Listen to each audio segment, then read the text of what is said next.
Times of Sabarkantha. અસારવાથી ખેડબ્રહ્માની electric train 9 વર્ષના અંતરાલ બાદ ₹482 કરોડના ખર્ચથી નવીનીકરણ બાદ તારીખ 31 માર્ચ 2026થી શરૂ થયેલી રેલવે ખેડબ્રહ્મા તથા આજુબાજુના નાગરિકોને આશીર્વાદ સમાન સાબિત થઈ છે। પહેલાં જ્યારે રેલવે ચાલુ હતી ત્યારે બપોરની ટ્રેનને લીધે મોટી સંખ્યામાં યાત્રાળુઓ દર્શનાર્થે આવતા હતા।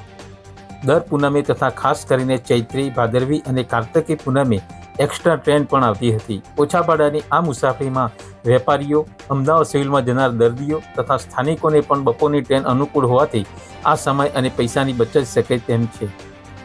હાલ આ ટ્રેન સાંજે 6:25 કલાકે અસારવાથી ઉપડીને રાત્રે 9:05 કલાકે ખેડબ્રહ્મા આવે છે અને સવારે 6:45 કલાકે ખેડબ્રહ્માથી ઉપડીને 9:20 કલાકે અસારવા પહોંચે છે। આ સમય દરમિયાન યાત્રાધામ ખેડબ્રહ્માનું મંદિર બંધ હોવાથી શ્રદ્ધાળુઓ માતાજીનો દર્શનનો લાભ લેતા નથી તેવું શ્રી અંબિકા માતાજી ટ્રસ્ટના પ્રમુખ જયદીપસિંહ રાઠોડે વધુમાં જણાવેલ કે પહેલાંની જેમ રેગ્યુલર બપોરની રેલવે સેવા ચાલુ હતી તેમ બપોરની રેલવે ચાલુ કરવામાં આવે તો શ્રદ્ધાળુઓને મંદિરના દર્શનનો લાભ મળી શકે અને દિવસની ટ્રેનમાં પેસેન્જરમાં પણ વધારો થઈ શકે તેમ હોવાથી સાંસદને લેખિત રજૂઆત કરવામાં આવી છે।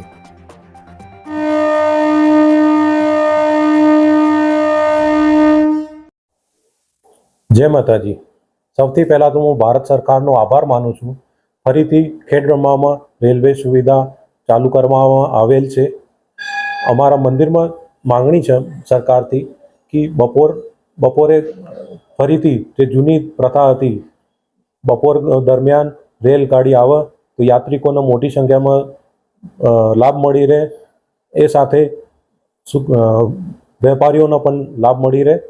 અત્યારે રાત્રે આવે છે અને સવારે વહેલી નીકળી જાય છે, એનાથી ત્યારે એ સમય દરમિયાન મંદિરના દ્વાર બંધ હોય છે, એના કરતાં બપોરે આવે એનાથી સારું રહેશે।